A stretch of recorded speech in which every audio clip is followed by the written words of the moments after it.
Neile Staira Ali boy Missy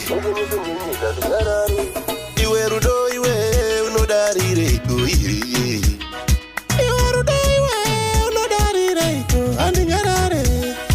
Mudiwa wangu ndinokuda Yelo puni ndakazvibatira Mai mwana ini ndakaperera Rudo rwako runotapira Vaifungidzira time kosha Baby wangu ini andimbomurasha Rudo rwanondipa rwakakosha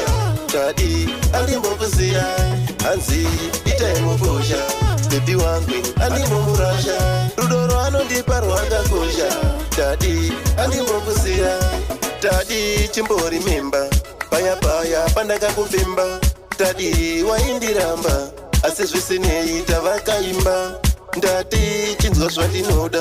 Ndoda umbondizoda Pandiri ndati uri ngoda Wakanaka usina kupoda Kana ndafona mudiwa wangu inini ndasuva rudo uwe Daira ndinzwe voice rako Vaifungidzira time kosha Baby wangu ini andimbomurasha Rudo rwanondipa rwakakosha Dadi andimbokuziya Hanzi time kosha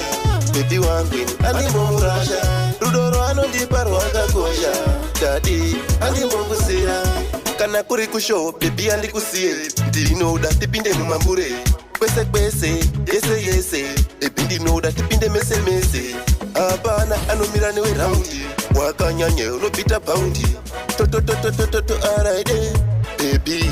Heavy moshina Vaifungidzira time kosha Baby wangu ini andimbomurasha Rudo rwanondipa rwakakosha Dadi andimbokuziya Hanzi time kosha Baby wangu ini andimbomurasha Rudo rwanondipa rwakakosha Dadi andimbokuziya Dadi chimbori memba Paya paya pandakakuvimba Dadi waindiramba Asi zvisinei tavakaimba Ndati chinzwa zvandinoda Ndoda umbondizoda Pandiri ndati uri ngoda Wakanaka usina kupoda Kana ndafona mudiwa wangu inini ndasuva rudo uwe Daira ndinzwe voice rako Vaifungidzira time kosha Baby wangu ini andimbomurasha Rudo rwanondipa rwakakosha Dadi andimbokuziya Hanzi time kosha Baby wangu ini andimbomurasha Rudo rwanondipa rwakakosha Dadi andimbokuziya Easy music